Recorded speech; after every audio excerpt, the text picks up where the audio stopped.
Welcome to the Leader's Agenda, a series dedicated to reimagining leadership within life sciences.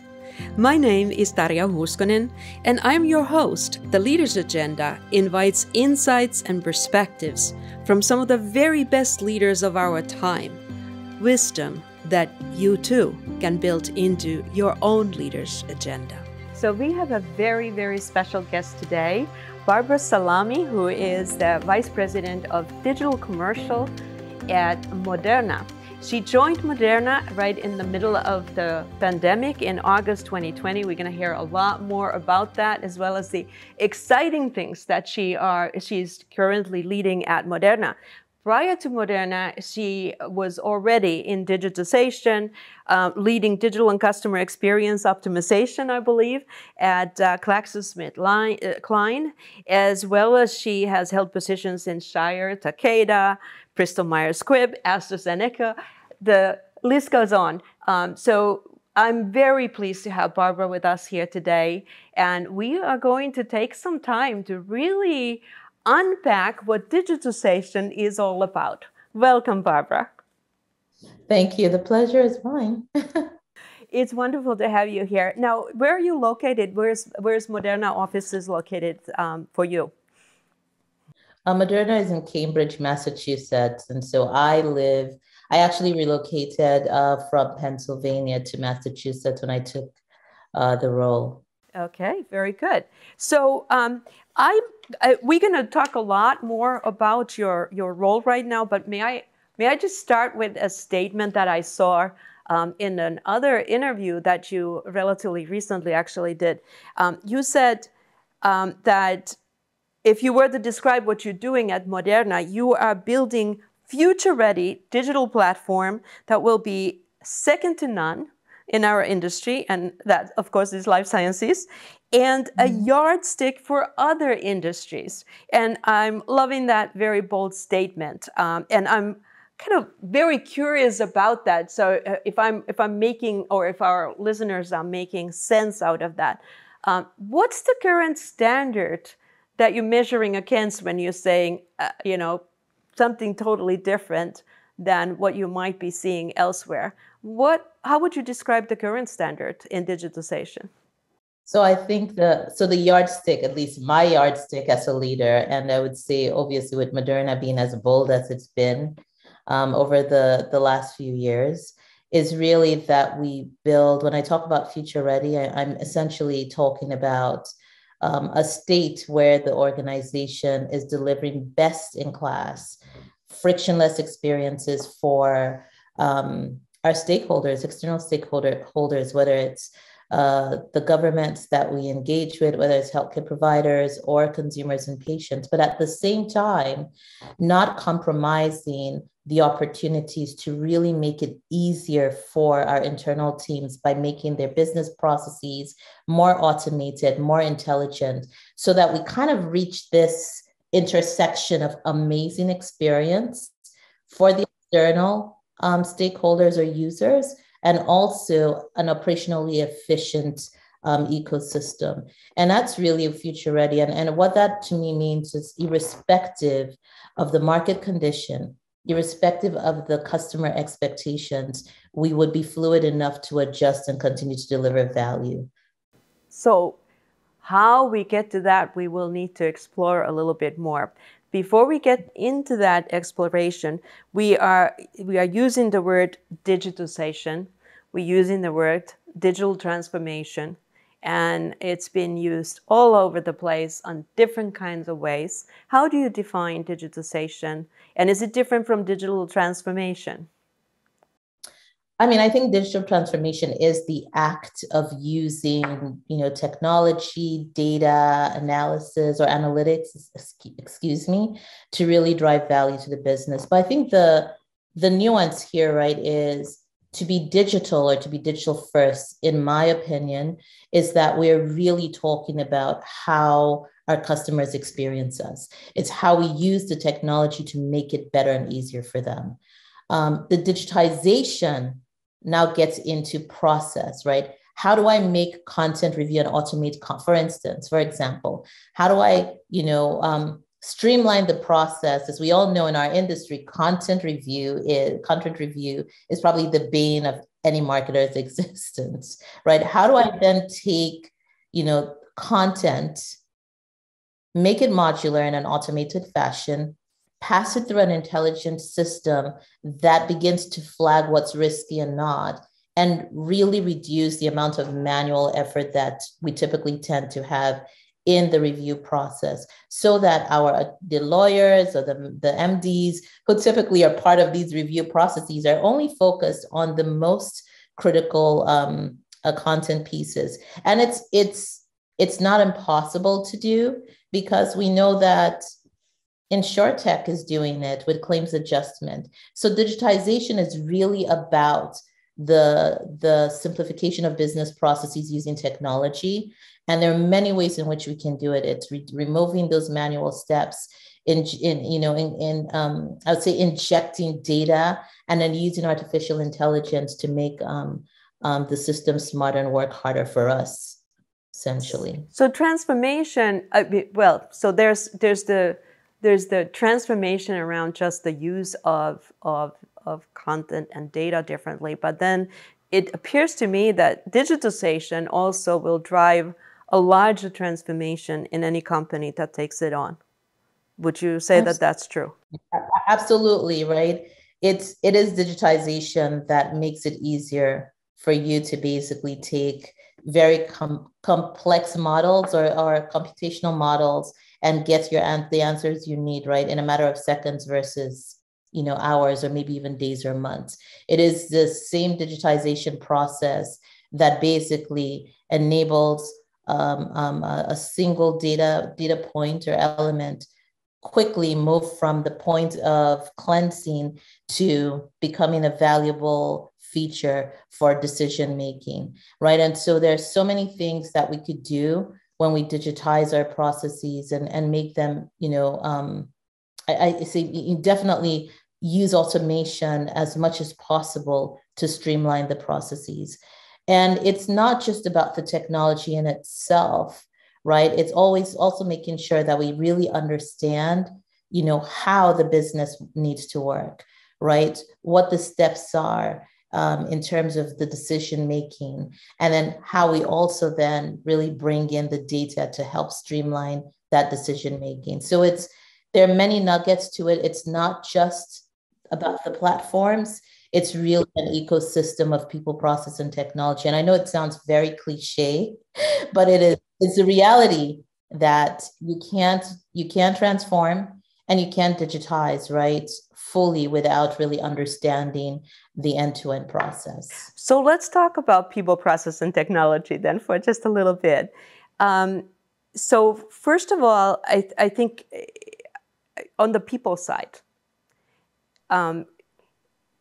as a company takes on a digitization agenda, is that an agenda driven by some functional area typically in a company, or should it be part of its core strategy? Because as I listen to you, in many ways, I'm hearing something transformative in terms of how we think about growth, how we think about strategy, how we think about our operating models. So who starts digitization? Who needs to be on board for it to go anywhere before we get to the tactics of it? I think there's a bottoms up and there's a top down approach. I think from the top, right, it needs to be very clear to everyone that the leaders and our leaders are bought into this idea that digital can play a role and can have a really strategic role in driving value holistically. And we should be hearing that from them, right, as a key strategic priority. Yes, revenue is important, sustainability is important, but really talking about digital in terms of how it brings value to the entire ecosystem, I think is super critical. The bottoms up part is then the mindset, right, of the types of people who you bring on. And it's important that people understand the difference between what is possible to do and what we can do, right? So there tends to be that tension. And really, what you want people to really think about is even go beyond what we can do. But the why wouldn't we want to try it in a very different way? Why do we think that this is the only way, right? So really having individuals who are willing to question convention. And once you start doing that, that's where you start talking about, well, how do I do it better? And how can I use technology to make it even better, right? So this is my current state. I spend, it takes 15 steps to get, a task done. Well, is it possible for me to digitize that whereby it's just one step, right? And how do I feel?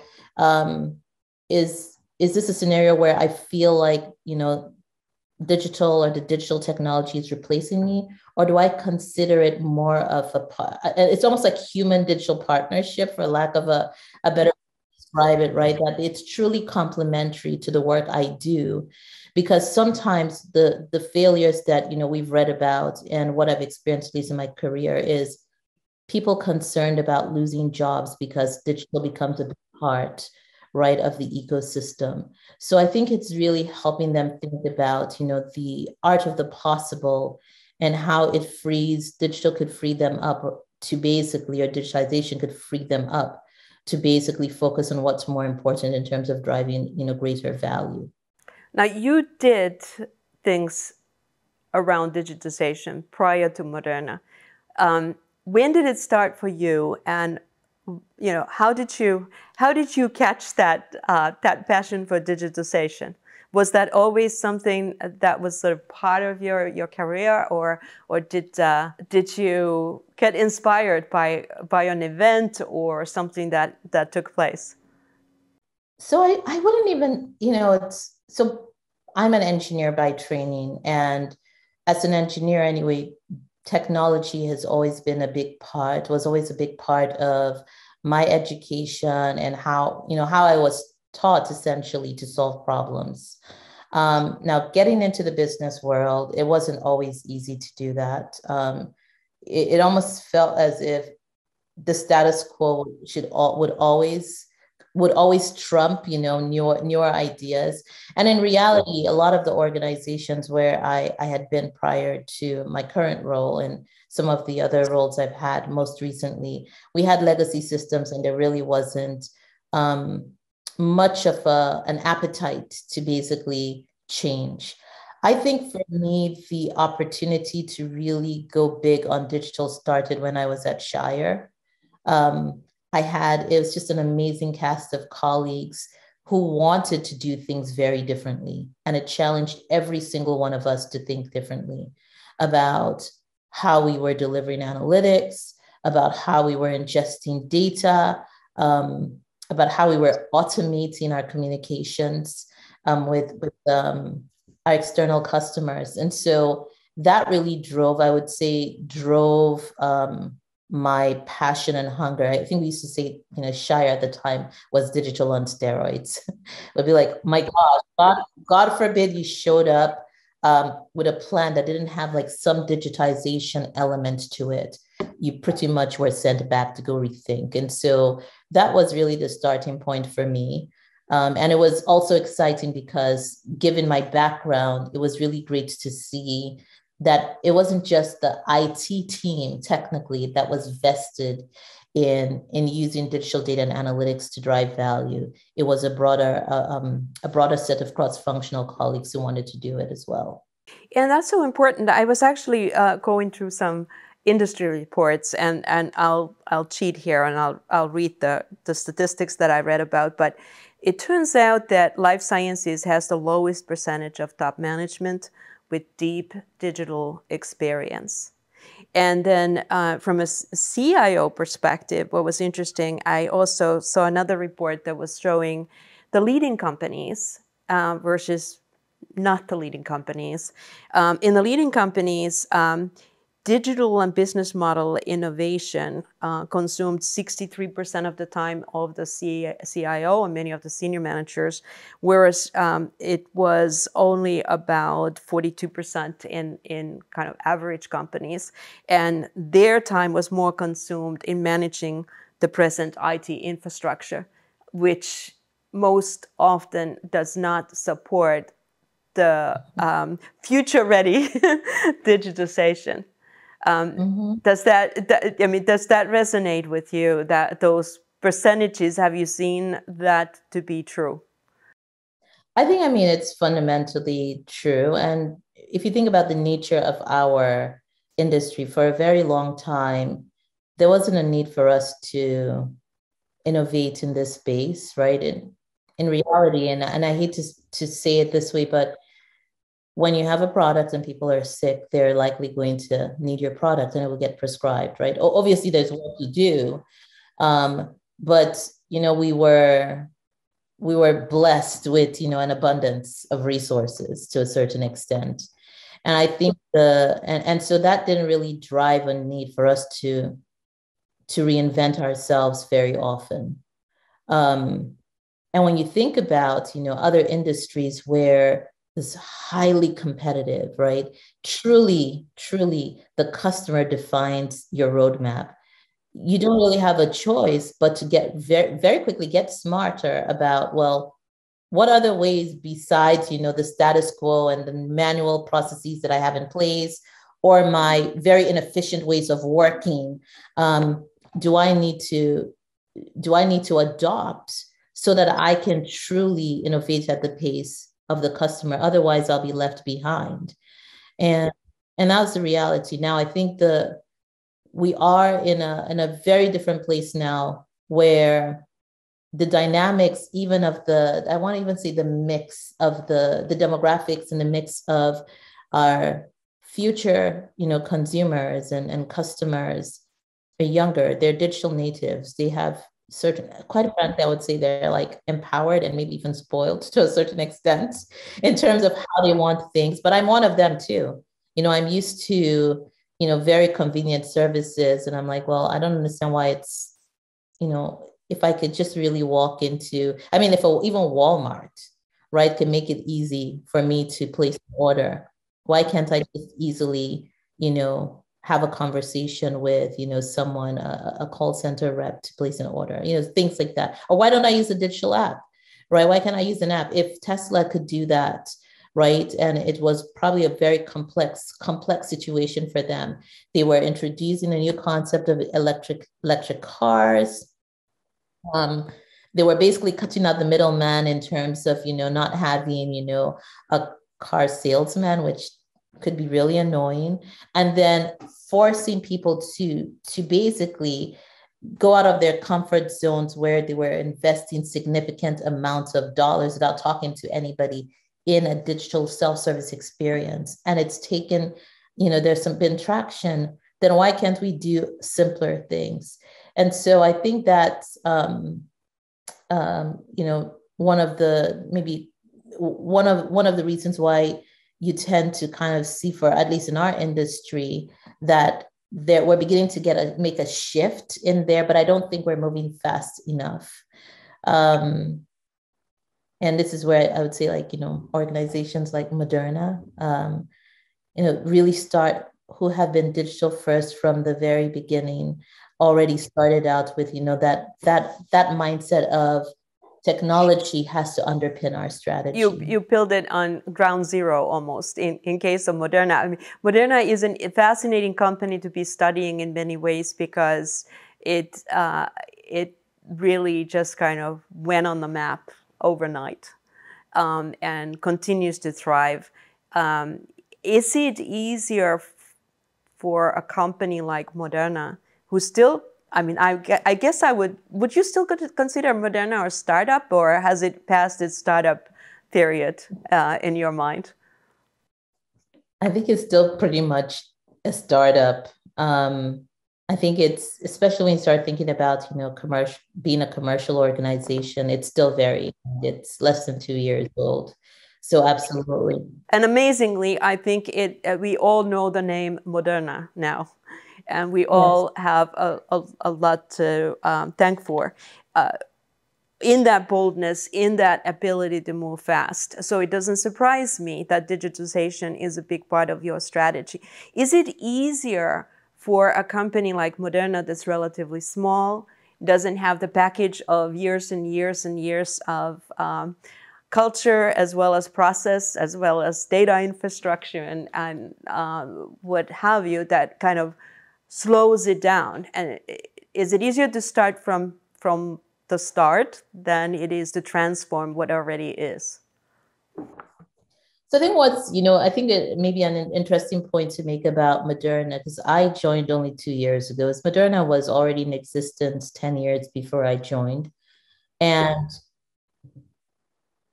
it was already very much a digital first organization. And so this is where it comes back to the mindset of the leaders. And I will address your other question around, the ease. But Moderna had always been, right, and the leadership had always talked about how we use digital technology, data, and analytics to really build a completely different kind of biotech. And I think there's a paper out there that talks about, building a digital first biotech. So that's always been ingrained in the mindsets of the leaders, and I think that's helped. From the perspective of when I joined as a VP of Digital for Commercial, there was a lot of excitement on my end, because I was like, well, it's greenfield. I don't have to worry about legacy platforms or technologies. So it makes it, it should make it easier. But in reality, it wasn't as easy, because when you have greenfield, then you have to start thinking about, where do I start? Because there's already an expectation out there. Moderna was out there. Everybody knew we were, one of two that had, a COVID vaccine, and they wanted to engage with us. And nobody cared whether or not we were nascent or young.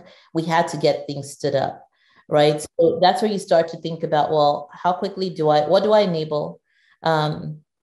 Is it okay? Maybe do I enable something that isn't perfect for now, knowing that, I might have the runway to perfect things. And so from that perspective, it wasn't that easy.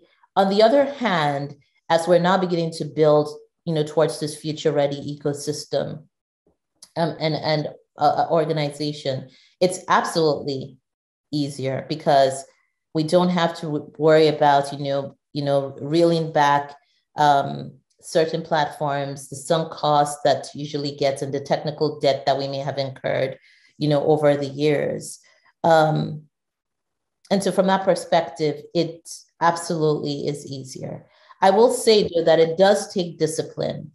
It still takes a lot of discipline. You still have to be committed to truly building a very, very flexible and modular architecture. You have to be committed to that. And I think we talked a little bit offline on your focus being more the commercial side of things, but you also have counterparts, I believe, in R&D and perhaps also clinical, right?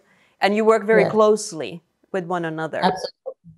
Absolutely. And really thinking about those interdependencies. So, when you start thinking about the values of an organization and making sure that we stay collaborative, irrespective of where you are, it's really one mission. And that mission is to make sure that we can deliver the most transformative mRNA medicines to patients globally. Really remembering that at all times is super critical. And then beginning to honestly, like, not worrying about like who started building what first, because sometimes you get lost in this idea of, well, CRM is my thing, right? Or the approval system is mine. And it's really to say, well, everything we have can have tentacles, right? And multiple use cases. So if you, colleague one of mine, you're kind of enabling the regulatory review and promotional review ecosystem, because that is really core to the stakeholders that you support, well, please think about and remember that, commercially, we would probably want to use that. And for me, if I'm building out, a contact center, well, I need to remember that the contact center could be leveraged by the entire enterprise globally. So I can't really design for just general consumer inquiries. I should be thinking more about how it supports med affairs and clinical operations and potentially the ability to take orders directly through the contact center. So there are many things that we think about when we're working. It's pretty much almost in value streams. That's how we operate. So value streams, and then I know we have a lot of very interested parties and the listeners thinking about how do you then make that execution take place. So do you have cross-functional teams executing as well, so that stakeholder management continues as an engagement all the way through? Absolutely. So we really start with, what is the end-to-end process? And maybe maybe that's one or two levels down. We start with what is the North Star, right? And what's that crazy North Star, which sometimes I even say to myself, well, this is totally crazy. Crazy North Star, okay. It's really, really crazy North Star. And then we start to walk back into, okay, well, what are the processes? Like, what are all of the key milestones that we need to hit in order to accomplish this by so and so date? And within each of those milestones, there could be 5 different functional areas that need to touch it to make it happen. And so that's where we start to pull together, right, these teams to say, well, it starts, right? It could start with finance, move over to supply chain, right? Because there's something that needs to happen there. And then eventually commercial. And all 3 or 4 or 4 parties really need to come together to start thinking about it and how we would basically align our programs to support. So I think the important thing really for whether it's, how I continue to operate as a leader or others out there who are thinking about it is really start with that big picture and be very clear around those interdependencies and truly collaborative, honestly, because that's what I found to be the most difficult thing when I worked elsewhere is people hoarding information, individuals not wanting to be flexible because, well, we just invested, 6 months to enable this. We can't do it differently. And I think it's, just recognizing that sometimes what you did was wrong. Or it may have been right at that time, but yes. Times have changed. And I think, what's one thing that strikes me, times are changing very fast in this area, in that really, if you just go 5 years back, we were in a very different place. Do you feel that the pandemic accelerated digitization? Absolutely. When we no longer could have face-to-face contacts with our providers, when everybody couldn't go out and was looking for a way to place orders, right? All of those things. Even B2B businesses who would always want to go through a traditional channel of wholesalers started going direct to manufacturers, right? So just to accelerate, access and to basically shorten their distribution and cycles. So it totally really changed, and it created more digital natives, or maybe I'd say even more digital citizens. All of a sudden, right? Everybody, even my grandparents aren't here anymore, but I wouldn't be surprised if my grandparents were here. If they would be probably more adept to placing orders online. But my husband, I use my husband as an example, and he's not really old, but he never used to use Amazon. He always refused to do anything. And now all I do is get boxes. He's all over the place.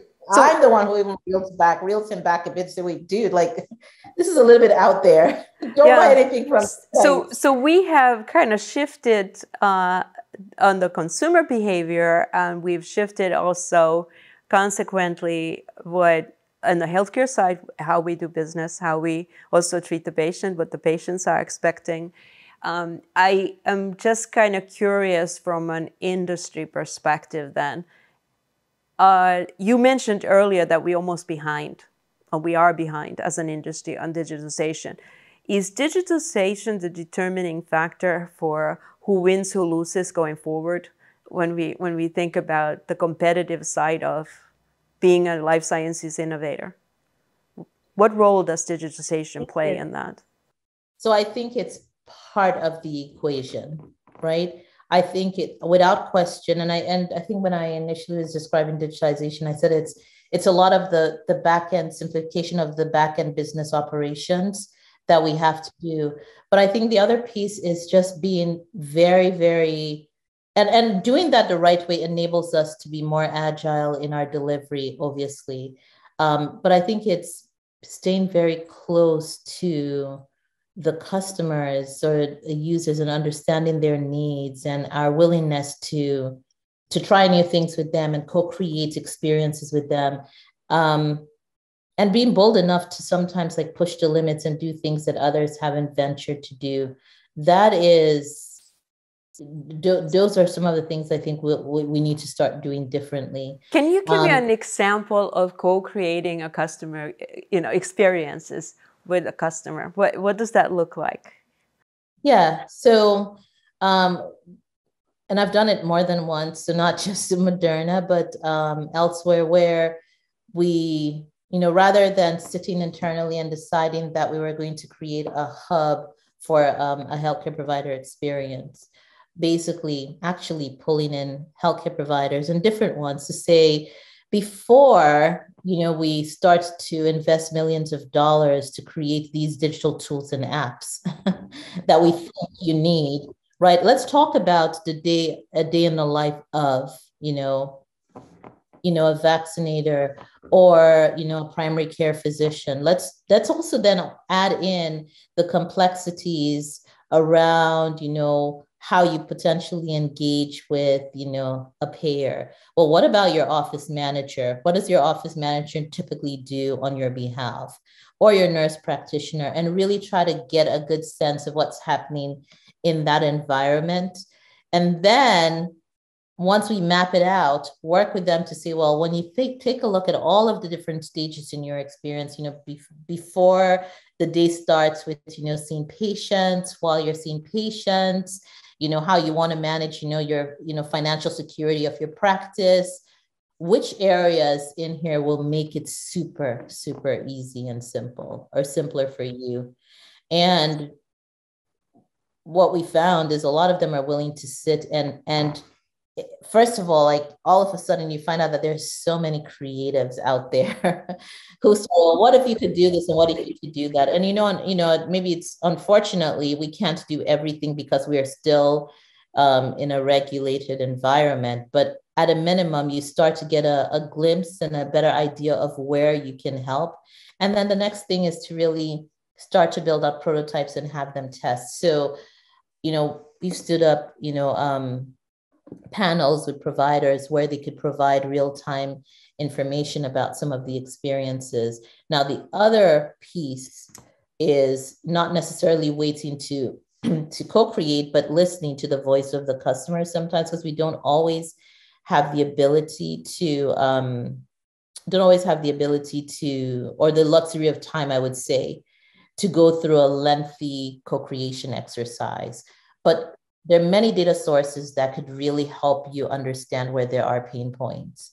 Please go ahead. What I'm hearing you also talk about is, I was going to ask you earlier, how do you define value in context of digitization? But I'm going to actually suggest that you just did. If I hear you correctly, you're saying value is defined by how digitization can help the customer, the end user, in such a way that their job or their experience becomes better. Absolutely, becomes better. And sometimes they don't need to tell you, right? You could use data to do that, as I was saying. Like we've used contact center data from the contact center to say, well, wow, on all ends, for the customers who are calling and for the agents, there's this painful issue. Why not just try to solve it and create a digital self-service ecosystem to solve for it? It reduced. We are very data heavy industry also. Yes. But yes. but are we good at getting value out of data? Let's put it that way. Are we, even just the data that we already have, without any extra effort to become better in getting more, are we good at using data? And that's a kind of a important competency conversation, because if we talk about digitalization, somehow we have to get value out of data in a different way. I would agree. I would agree. And I think, maybe this is something that has followed me for a long time. I tend to keep my strategies very, very simple, three-pronged, three. One is delivering frictionless experiences, using digital solutions to do that. And it doesn't mean that you build everything. Sometimes you can collaborate and integrate with a core understanding that data is a strategic asset in that. The other piece is the simplification of those business processes. As I mentioned, there are lots of things that we have to do internally to be able to drive the value. And then last but not least is really thinking about how we democratize intelligence. And for me, that's where you have to think about the full value chain around the data. But the last mile is usually where value realization happens. It's when you have the business able to use the data to answer, business questions, complex business problems, address complex business problems, and answer business questions they have. That is amazing. It's when we built an ecosystem where we can easily integrate external data sources so that we have the ability to glean more insights. And it's really open collaboration. And it's also really not always waiting for it to be human translated, but having the ability to take that same data that flows down into other downstream systems to basically orchestrate action. So I completely agree with you. And that's why I kind of think of it more as democratizing intelligence as compared to the democratization of data. I actually love that. And there is a difference between data and intelligence, right? So how do you define the difference between data versus intelligence? Is intelligence is sense making of that data already, at least to some degree, right? Absolutely. And the data is just in its rawest form, but it doesn't mean that there aren't opportunities and applications for either, right? But ultimately, the value comes from when you can make sense of that. And that's where I think that as an industry, we haven't necessarily been able to crack the nut. And the ambition, at least I have, is that we get to the point where you can walk into a room, really, and walks into the room, we recognize you, and we say, hello, good morning, right? Did you know that X, Y, and Z had happened? And as a result, we recommend, that you do something differently. Now, and it needs to be delivered in a way that could also take feedback in terms of whether or not that recommendation worked, right, or was valuable, because we want to continue to train. But I ultimately believe that when it comes to standard business intelligence, we don't necessarily need to have, folks, tons of people running analysis and trying to deliver in PowerPoints. There are things you can do. And the most challenging problems really should be questions you can still answer through a very automated fashion in real-time analysis, dynamic models that have, the most sophisticated, machine learning algorithms to really give you what you need. Like that essentially is the vision. You just completely got me now into a very exciting place, because I think I just entered a science fiction movie or something, as you were saying. As I come into a conference room, the conference room greets me with the 3 pieces of data or whatever that I may be needing based on my role. Are we capable of doing that today with today's technology? If we got all the rest of the things done that you listed on those 3 layers, how far are we from having that kind of capability? I assume part of that is artificial intelligence as well, integrated into.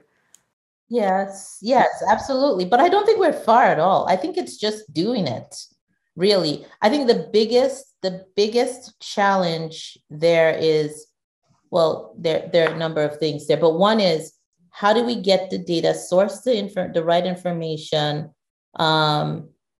organize it in a way that is intelligible enough for whatever presentation layer, right? Presentation layer could be a chat bot, it could be a voice bot, it could be a virtual person, right? Basically, for that data to be ingested.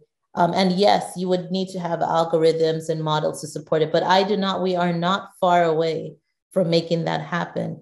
The other piece that's also important, though, is that you build a system that enables continuous learning, right? So if you walk into a room and I tell you 3 things that are important, and those 3 things aren't relevant, how do I get you to provide that input to me very quickly, or input into the system very quickly, so the system knows, next time that, well, it wasn't relevant, right? So maybe, but these are the 2 suggestions. So there's a feedback mechanism, real time, right? Feedback, yeah. That's amazing. And there's a discipline, and there's a discipline. So why have we had some of our, next best action, algorithms fail or programs fail? It's that feedback loop hasn't always been as successful. So as we design this experience,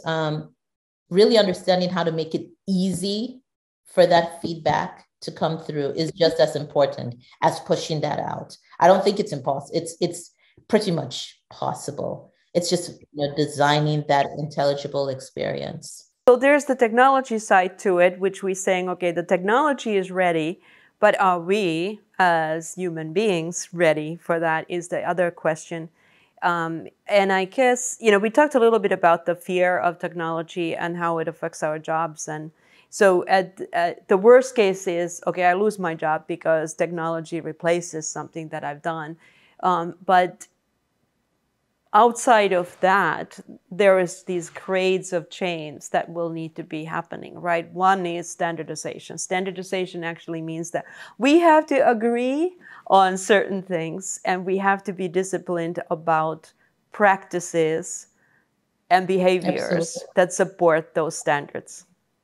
That's hard.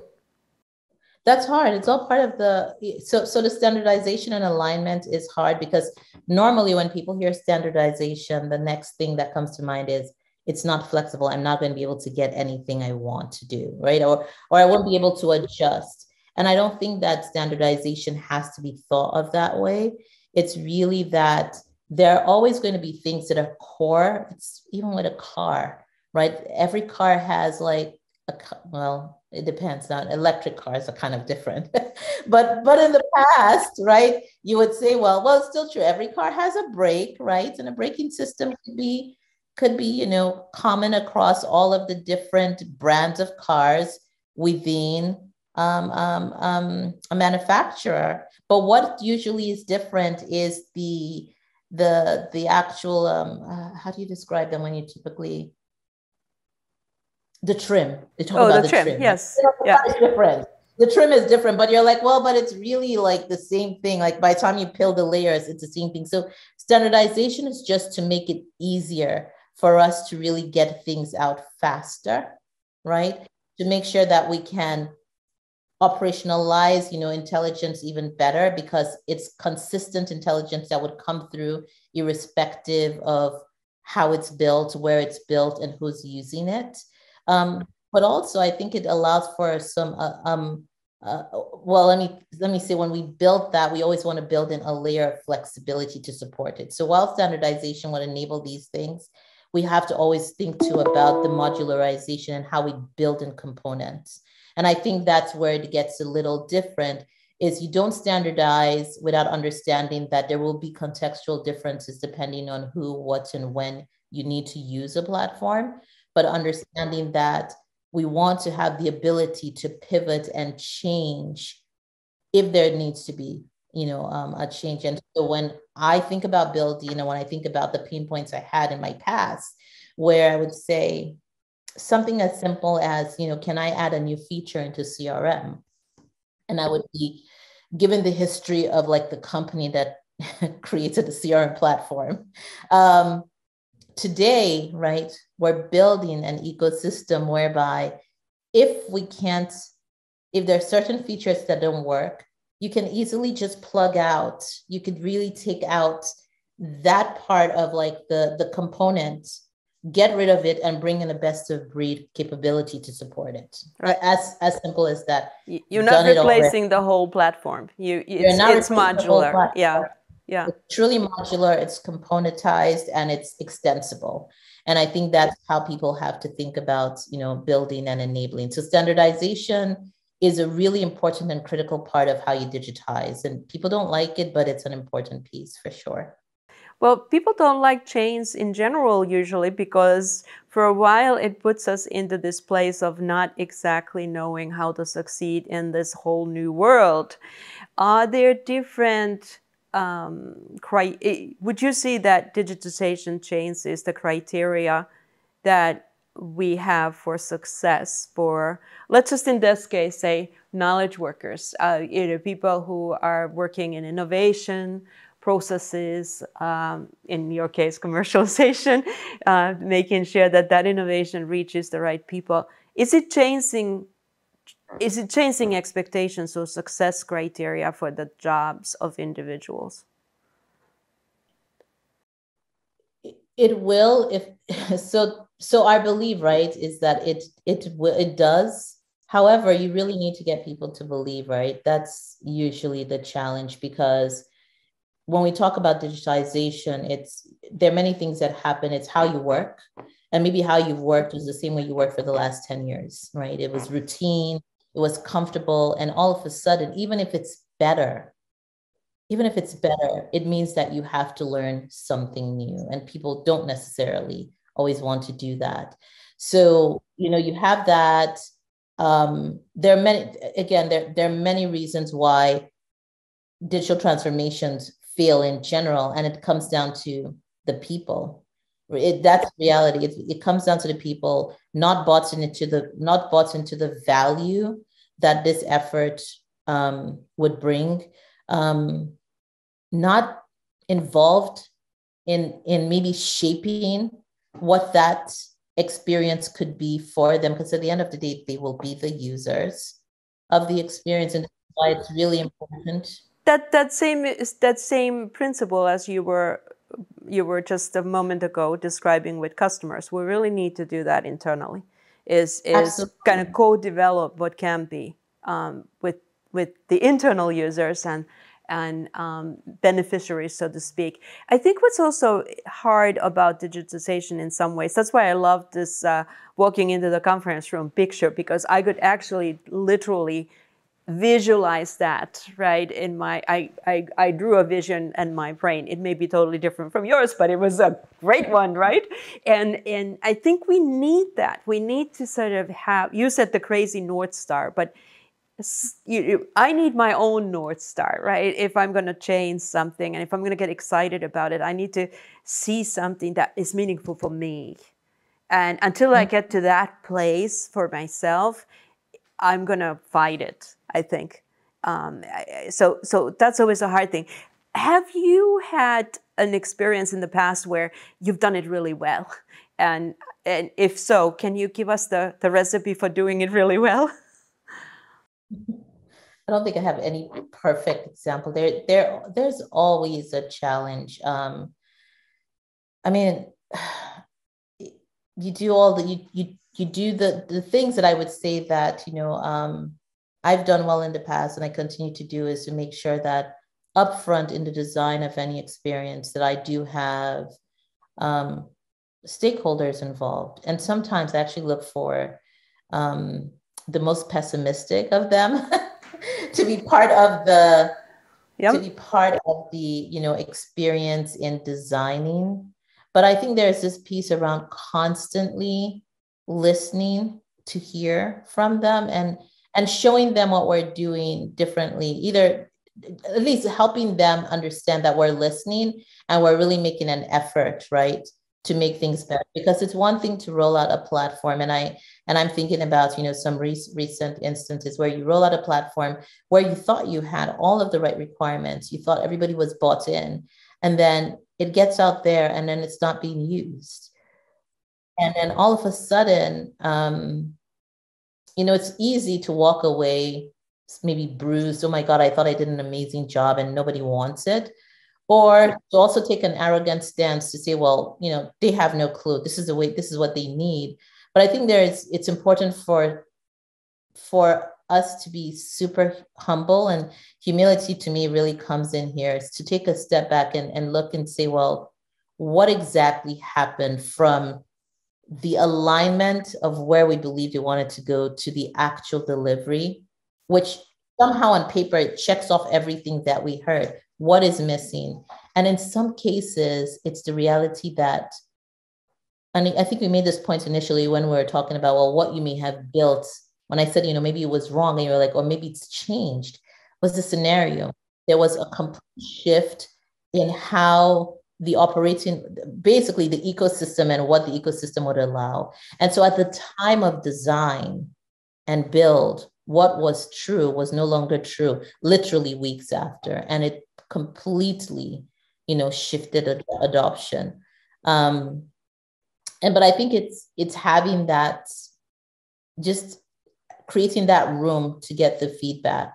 And then, you talk about there are all other things you typically do in change management, right? There's training, over communicating, but ultimately it still comes down to, are the users, do they feel comfortable with this?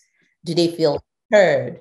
And in reality, there's sometimes when, you can't continue to invest, hundreds of thousands or millions or tens of dollars, whatever it is, in trying to improve a product, where you do need to stop and have like a really, really tough conversation. Is this really, truly capability we need or not?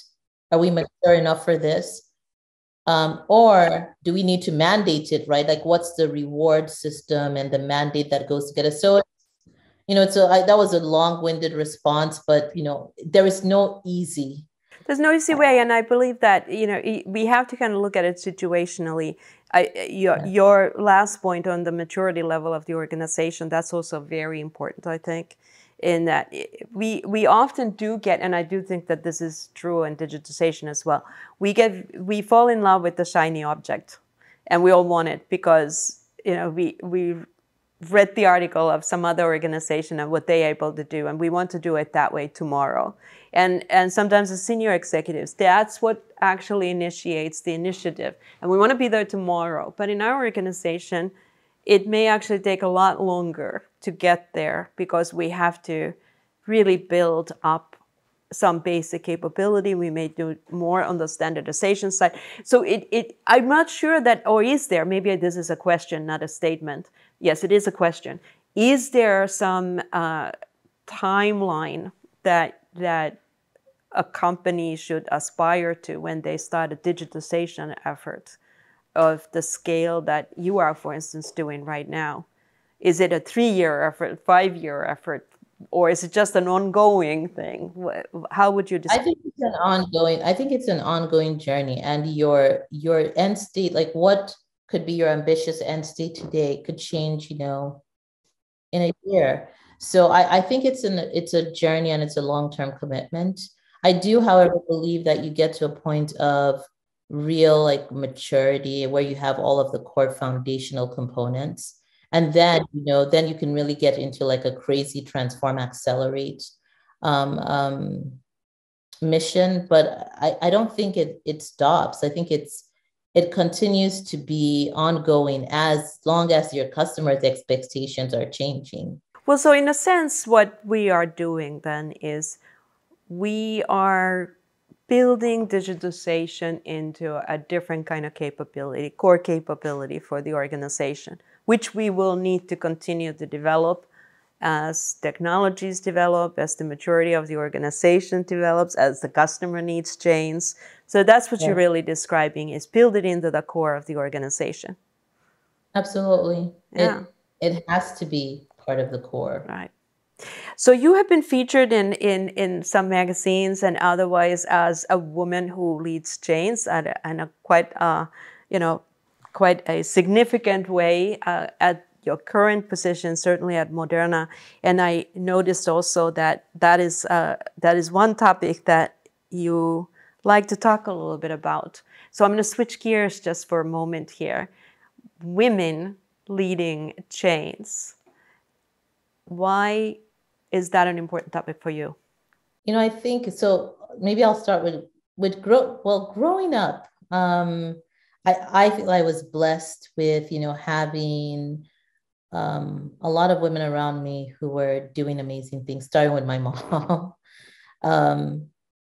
And by default, then I didn't see any reason why as a woman, you couldn't be the best, you could be, or basically reach the apex.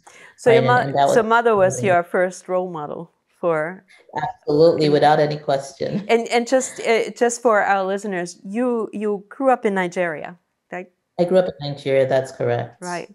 I grew up in Nigeria, and she was always trailing or blazing a trail. Yeah. one or the other. And I think I took that with me. When I came to the States for college, it was really interesting because I was an engineering, and I didn't see like a lot of women around me. It's like, oh, that's odd. Like, why? Right. And it was almost as if they were intimidated. It was like, engineering is a thing for men, or deep sciences. You could do biology, or you could be a doctor, but God forbid you were thinking about computer engineering, computer science. It just wasn't a place where you found a lot of us. And I think as I grew in my career, I noticed that there were fewer and fewer people that looked like me, whether it's woman or woman of color. And part of it was, yes, we don't necessarily have the pipeline and haven't done a good enough job really helping young women understand that they can thrive in this space as well. But also, the reality that there also have been scenarios where women have not been very supportive of other women. And sometimes they're the ones who stifle the growth of other women. So when I think about women leading change and, being a champion for that entire movement, it's because I, want people to see me and understand, that it's possible. But I also want to continue to exemplify and be a cheerleader for all those who are doing amazing things out there. And I think it's just an example for how we should all be. It's, support other women, irrespective of where they are, and make sure that you're also willing, right, to be vulnerable enough to identify where you might need help, and don't be afraid to ask as well. So it's a bit of a thing for me that it's personal, and I just live by it. Well, this is an interesting time, actually, and I'm going to go back to the pandemic and what's happening since then, because we're seeing a little bit more of an exodus from the workforce by women than men, in fact, and I think that's also partly coming to the needing to juggle so many different things. I know that you yourself also are juggling all kinds of things in your life. You are a mom, you're a wife, you get 3 children, right? Yes. And you have a job that I must assume is pretty assertively deadline bound, and takes up a lot of your time and energy. How do you do that? How do you balance it all and keep your own spirit and health and inspire others? It's like, wow, it's funny. It's a tough question. If I try to stop, I'm just trying to stop and reflect. I think when I was younger, I was, maybe with age or with wisdom, you get with some wisdom. But when I was younger, I pretty much thought that the only way I could thrive was match the men in terms of their tone. And I will be very transparent, because for many roles that I've taken, I've never necessarily been like an expert when I get into the role. So I'm usually learning, and I had like a lot of men around me. So it was, the pressure was always there for me to ensure that I could match them. So I would spend more time studying a topic area, what have you. When I started having kids, I didn't talk a lot about, the fact that, in fact, I think my first kid, I came back from maternity leave faster because, I didn't want it to come across as if, she's out of work. But, as I've grown, and maybe this is kind of like seeing some women who were in the same situation as I was, with kids, and watching how they've navigated and not really unapologetic for being who they are, mothers. And that's probably the most important gift of all that, I could say at least I've had. Being I decided, unapologetic. I love that. Let's kind of sit with that thought for a second, because we often hear women apologize too much for a lot of things, but also including the demands that they have and what that means in how they may need to also change the norms in the workplace. And yeah. I can relate to that myself, because I remember when I first came to the United States and to a corporate world, and now I have my own company, so I can make my own rules. I'm lucky that way. But in the corporate world, I was in an executive position, and I was the only woman. So I can totally relate to you when you said, "Oh, where are all the women?" I was in that place. But one of the very interesting thing for me was, okay, so the men had an infrastructure at home. They had often a wife who didn't work. The kids were taken care of, all of that. I was a single parent with 2 children. And the meetings would need to be starting often at 7 o'clock or even earlier. So it was a shock to the company that I went to when I said, look, we changed in the rule. No meetings will start until 7:30 because I don't have anyone taking my kids to the daycare. I need to do that, or I need to take them to school. We changed the rules, but it was incredible what a shock it was for this team. They were like, how do we do this? This is crazy. And I said, no, it's not crazy. And we did it. But it was amazing for me coming from Finland, of course, a very different culture. And women are maybe more integrated into things there, or were at the time. Things are changing here as well. So I think, we as women have to really have the courage also to step up and say, this is what we need. Absolutely. I think it's really important. And someone had said it this way, it's not about work-life balance, it's a work-life choice. And I think with COVID, it even made it, more apparent that our lives are blended. And what I love about COVID is it created almost a norm where people understood, listen, we do have other lives outside work. But, even I think even before COVID, I, started to be a little bit more conscious and deliberate about really giving time to my family as well, because that's where I get a lot of energy back. We all have really hard jobs, and I want to be there for my kids. Everybody talks about how time flies so quickly and you lose the opportunity to bond. And I didn't want any of that to happen to me. And I really cherish the fact that as much as my parents, they're both college professors, and my mom was super ambitious, she always valued, being home with us. And so I think I made it a choice at some point. It wasn't always easy, but, it was a choice I made. And now I tell people, I'm like, listen, just do it. You don't have to ask permission. It's really important for you to really take ownership of that. I say the blessing that you have. Don't squander it, right? And so I think that's what's really, it's important. It's hard, for some. It's still hard. Like you, my culture is very Nigerian. Um, um, in a lot of things that I do and how it manifests. So I was also very conscious about that. Well, would they say the Nigerian lady or what have you is always has an excuse. But it is what it is. Honestly, we have to be deliberate about it. And to your point, ask, because normally when you ask, nobody really says no. Right, or at least you will create the right dialogue to have an opportunity to consider something different. You may not get everything exactly the way you want, but at least it becomes a conversation instead of a silence that we often leave it with. Yeah. And yeah. Yeah. So we're gonna start wrapping up over here. And this has been a wonderful conversation, and I can tell you that I could probably talk to you on many of these different things for so long because you have so much to share.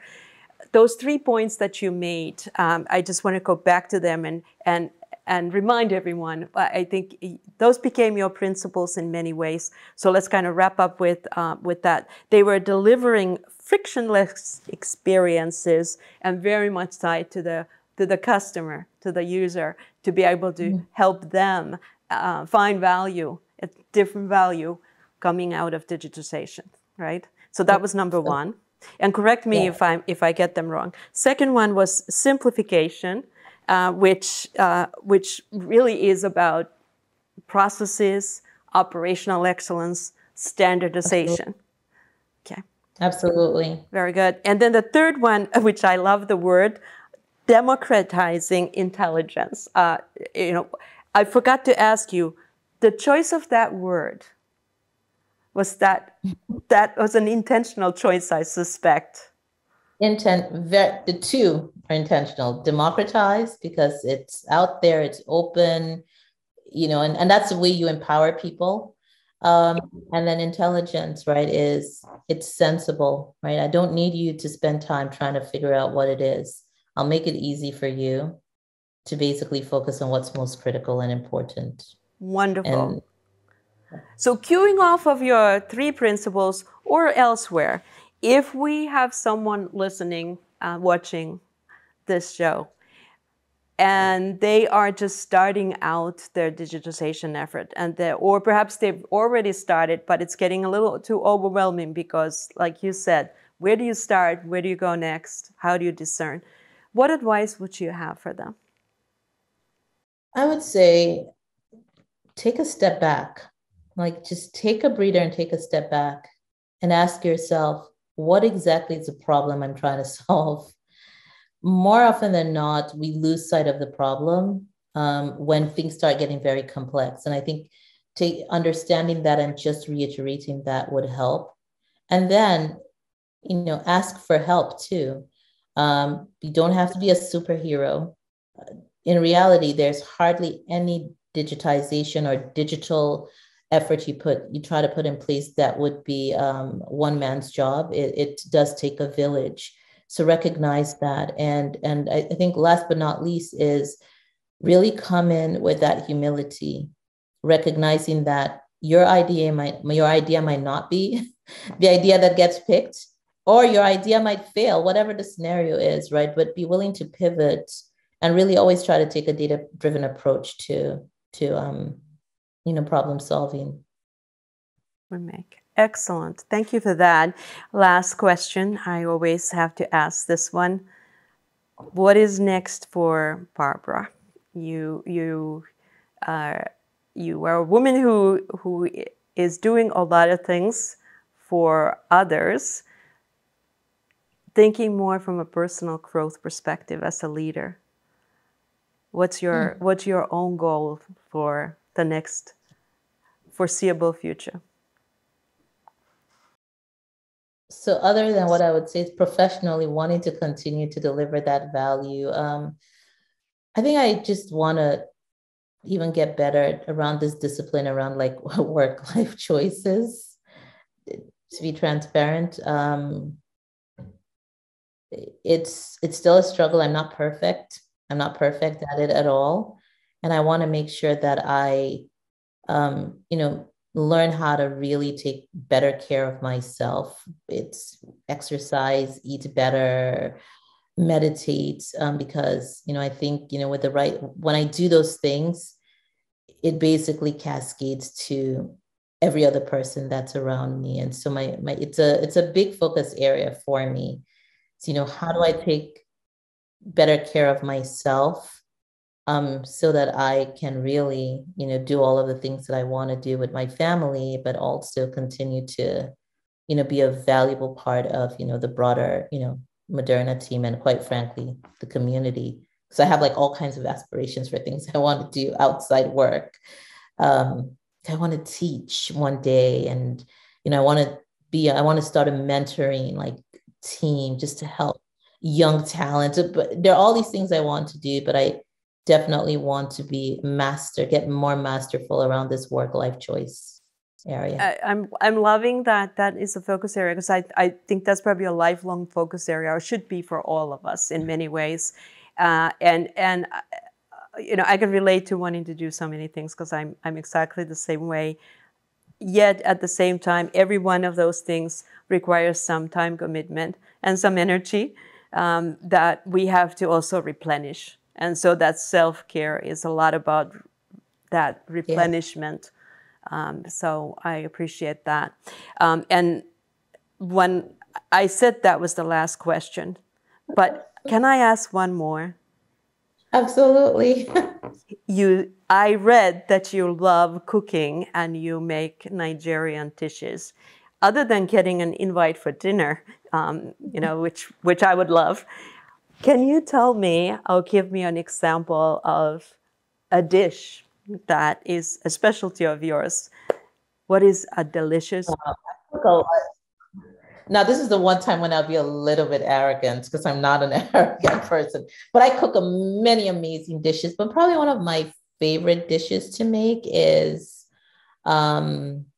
it's a spinach sauce that I make with goat meat and guinea fowl, so like a harder chicken and fish. So it's a combo of the different meats in it, with seasoned rice, plantains, and yeah, I have a lot. Like, so that's probably like, I love making spinach, like the spinach sauce, and it's flavorful. Yeah, it's amazing, amazing stuff. It's efforiro, efforiro, white rice or seasoned rice, and then plantains. That several people will be asking for that recipe, so be ready. And I want to thank you again for your time today. It was a delightful conversation. Thank you very much. It was a pleasure talking to you. Again, I never would tell anyone I'm the custodian of all the information, but I'm happy to share my experiences. So thanks a lot for the time. Thank you. I hope you enjoyed today's conversation. Check out leadersagenda.com for information on our past and future episodes. And I do hope that you engage with us also on LinkedIn, Twitter, or Facebook, and post your comments about what you heard today and your ideas forward. Kiitos. Thank you.